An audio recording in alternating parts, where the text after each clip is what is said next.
Hello students, today I am here to teach you all C reading Bammera Potana, the jewel of Telugu literature. Here Bammera Potana is described as jewel of Telugu literature. That means he is a precious ornament for Telugu literature. How we preserve our precious ornaments in almirahs, the same way Bammera Potana is also as great as a jewel, a precious ornament in our Telugu literature. He is described in that way, he is compared in that way. Okay, so Bammera Potana, he is a remarkable poet and he is born in our state. You know which district he belongs to? He belongs to Warangal district and he is from an agricultural family. His parents used to work in fields. So let us know more in detail about Bammera Potana. Bammera Potana was a remarkable poet known as Bammera Potana was a remarkable poet who was born in our state. He translated Bhagavatam into Telugu. He was born in Bammera village of Warangal district. He belonged to an agricultural family. His father was Kesanna and his mother was Lakshmamma. He never hesitated to work in the agricultural fields despite his interest in poetry. So as discussed, he is a great poet born in Telangana, Warangal district, Bammera village, and what is his great work? He translated Bhagavatam into Telugu, which is a friendly language for a common man to understand. Okay, and his father's name is Kesanna and his mother is Lakshmamma. Though he was very much interested towards poetry, he never said no. He never hesitated to work for his father in agricultural fields. Here we must learn a lot from this great man. We should never say no, we should never forget about our roots, we should never forget about our family and our background. Yes, so never hesitate to take up our profession. At the early age, Potana wrote Bhogini Dandakamu for King Sri Singha Bhupala. So those days, those who are very good at poetry would be called by the regional kings and asked to write poetry about their kingdom, about their features, about their reign, about their great things. All those things they used to ask these poets to write, which can be read by their offsprings or the generations, next generation. So in that way, Potana was called by King Sri Singha Bhupala.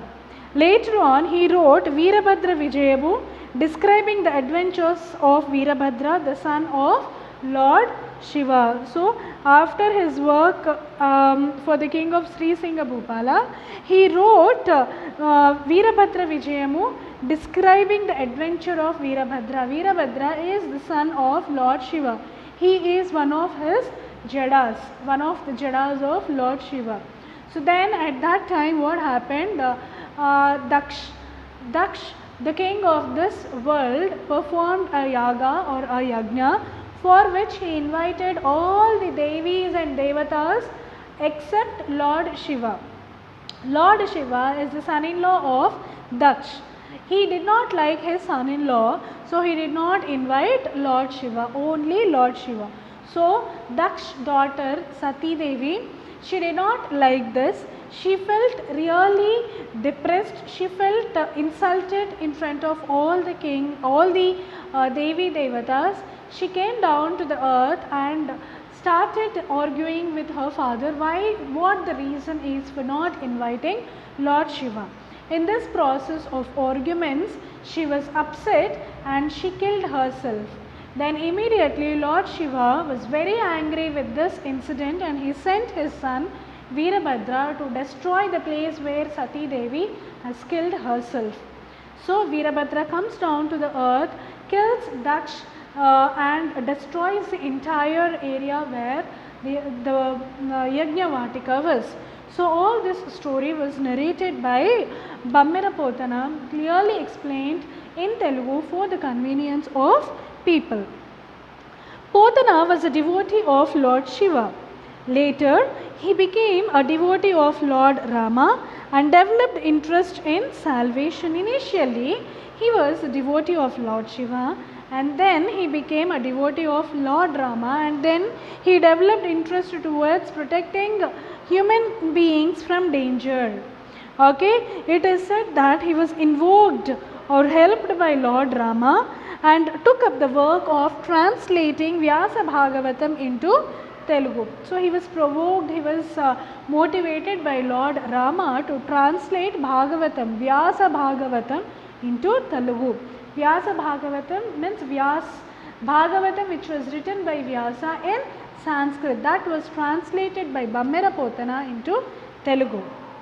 Okay, it is said that Lord Rama himself complimented the work of Potana. Lord Rama himself has complimented, he said, Potana, it's really a very good work, and this was written by Potana he himself in his writings in Bhagavatam. So here we have an example of the write-up, a part or glimpses of his write-up. పలికెదిది భాగవతమట పలికెంచెడివాడు రామచంద్రుడటనే పలికిన భవహరమగునట పలికెడ వేరొండు గదా పలుకగనేలా. So here there is lots of meaning in this. I think this class will not be sufficient to explain this, so let me move on. Potana dedicated his Bhagavatam to Lord Rama, refusing the orders of King Padmanayaka. Here what happened, King Padmanayaka insisted or forced Potana to dedicate this work of translating Bhagavatam from Sanskrit to Telugu to this man. But Potana said, no, it is waste of dedicating this work to a man or living creature. Instead, I dedicate my work to Lord Sri Rama, and he dedicated his work to Lord Sri Rama. Potana was fond of using rhythm and repetition of sounds. His descriptions touched the hearts of the readers. So he always used to follow rhythm, music and repetition of sounds. Also his descriptions or his explanations or his write-ups used to touch the hearts of readers. Even common people quote the verses of Gajendra Mokshamu and Prahalada Charitra from Potana Bhagavatam. So this sentence tells us that how friendly language he has used, so that even a common man can use and understand the write-up of Bammera Potana. Potana is not among us now, but his works live forever and ever. His poetry still rings in our ears. See, if we do anything great, generations and generations will remember us. The same way, Potana's work is also remembered by generations and generations. So that's all for today. That's all about this C reading, Bammera Potana, the jewel of Telugu literature. With this part, we have successfully completed second unit. So I request you all to remember this glossary words, memorize these words, and also answer to these questions. We have only 4 questions. You can answer to these questions very, very, very easily. Okay, that is how I get to know how my children have understood, how much my children have understood.